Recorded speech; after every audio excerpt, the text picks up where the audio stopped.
आम आदमी पार्टी के विधायक अमानतुल्लाह और उनके कारोबारी सहयोगियों के ठिकानों पर एंटी करप्शन ब्यूरो ने छापेमारी की। 4 से 5 जगहों पर की गई छापेमारी में एसीबी को 2 अवैध पिस्टल और 12 लाख से ज्यादा कैश बरामद हुआ, जिसके बाद एसीबी ने अमानतुल्लाह और उनके कारोबारी सहयोगियों के ठिकानों पर रेड मारी।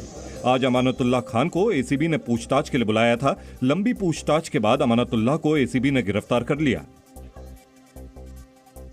उज़्बेकिस्तान के समरकंद में एससीओ समिट के लिए पहुंचे पीएम मोदी ने भारत की अर्थव्यवस्था पर सवाल उठाने वालों को कड़ा संदेश दिया है। पीएम मोदी ने कोरोना और यूक्रेन संकट को दुनिया में खाद्य संकट की वजह भी बताया। साथ ही भारत को मैन्युफैक्चरिंग हब बनाने की भी बात कही।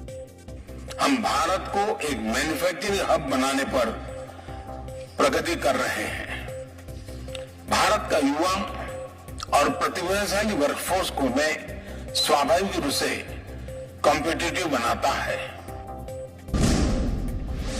समरकंद में पीएम मोदी और रूसी राष्ट्रपति व्लादिमीर पुतिन के बीच द्विपक्षीय मुलाकात हुई। दोनों नेताओं ने दोनों देशों के रिश्तों के बारे में बात की और आने वाले समय में दोनों देशों के बीच रिश्ते और मजबूत करने की बात कही। पीएम मोदी ने कहा कि भारत और रूस के संबंध दुनिया जानती है। हम लगातार हमारी दोस्ती बढ़ती चली जा रही है। लगातार हम दोनों देश मिलकर के इस रीजन की भलाई के लिए, लोगों की भलाई के लिए काम कर रहे हैं। आज एससीओ समिट में भी आपने भारत के लिए जो कुछ भी भावनाएं व्यक्त की है, मैं इसके लिए आपका बहुत आभारी हूं। पाकिस्तान के प्रधानमंत्री शहबाज शरीफ ने आतंकी मसूद अजहर पर चुप्पी साध ली। समरकंद में एससीओ समिट से निकलते वक्त एक रिपोर्टर ने शहबाज से मसूद अजहर पर कार्रवाई को लेकर सवाल पूछा, लेकिन शहबाज बिना कुछ बोले निकल गए। शरीफ साहब एक छोटा सा सवाल ले लीजिए। शरीफ साहब एक छोटा सा सवाल लीजिए। असद मजदूर पर लेंगे क्या? आप कार्रवाई करेंगे? No questions. इतना ही नहीं, शहबाज शरीफ पूरी समिट के दौरान कंफ्यूज ही नजर आए। एक ओर जहां पुतिन से मुलाकात के दौरान उनका ईयरपीस 2 बार गिरता हुआ नजर आया, तो वहीं दूसरी ओर वो नेताओं की भीड़ में गुम भी नजर आए।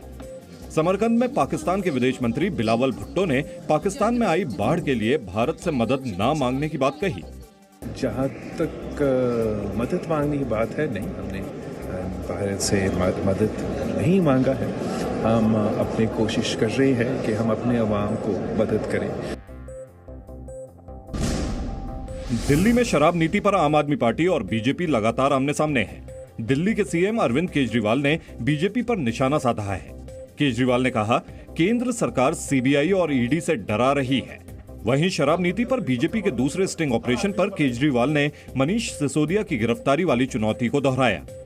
मनीष साहब जी ने तो कह दिया, भाई ये सीबीआई में जांच चल रही है, सारे स्टिंग ऑपरेशन सीबीआई को सौंप दो। सीबीआई सोमवार तक कर ले, 4 दिन तो बहुत होते हैं। जांच कर ले, अगर कुछ गड़बड़ है तो गिरफ्तार कर ले, और गड़बड़ नहीं है तो सोमवार को माफी मांग ले। हैदराबाद में एआईएमआईएम ने असदुद्दीन ओवैसी की अगुवाई में तिरंगा यात्रा निकाली। जुम्मे की नमाज के बाद नमाजी भी इस यात्रा में शामिल हुए। बड़ी संख्या में बाइक और स्कूटी पर ओवैसी समर्थक तिरंगा यात्रा में शामिल हुए। इस दौरान ओवैसी ने बीजेपी पर निशाना साधा और कहा कि बीजेपी लोगों में नफरत पैदा करना चाहती है। लोग उस जमाने में रहते थे, वो सब के सब चाहते थे मेजॉरिटी के हिस्सा भारत का हिस्सा बने। हाँ, एक फ्यूडल सरकार थी, वो ऑटोक्रेट थे, जो भी थे, मगर उसको अगर आप उसको इस्तेमाल करके नफरत पैदा करेंगे तो गलत है। और भाजपाई लोग कहाँ थे उस जमाने में? कोई नहीं था। पंजाब के पूर्व मुख्यमंत्री कैप्टन अमरिंदर सिंह 19 सितंबर को बीजेपी में शामिल होंगे और अमरिंदर सिंह अपनी पार्टी पंजाब लोक कांग्रेस पार्टी का भी बीजेपी में विलय करेंगे। कैप्टन के साथ उनके करीबी पंजाब के कुछ पूर्व मंत्री भी बीजेपी की सदस्यता लेंगे। पंजाब लोक कांग्रेस का बीजेपी में विलय होने के बाद पार्टी नेतृत्व कैप्टन को पंजाब में अहम जिम्मेदारियां सौंप सकता है। चीन की राजधानी बीजिंग के चांगशा इलाके में बहुमंजिली इमारत में भीषण आग लग गई। इस बहुमंजिला बिल्डिंग के ज्यादातर फ्लोर जलकर खाक हो गए। बिल्डिंग में रहने वाले सभी लोगों को सुरक्षित बचा लिया गया और किसी के हताहत होने की जानकारी नहीं है। वहीं अब तक आग लगने की वजहों का पता नहीं चल सका है। आग से करोड़ों रुपए के नुकसान होने की खबर है। आग इतनी भीषण थी कि देखते ही देखते आग ने पूरी इमारत को अपनी चपेट में ले लिया।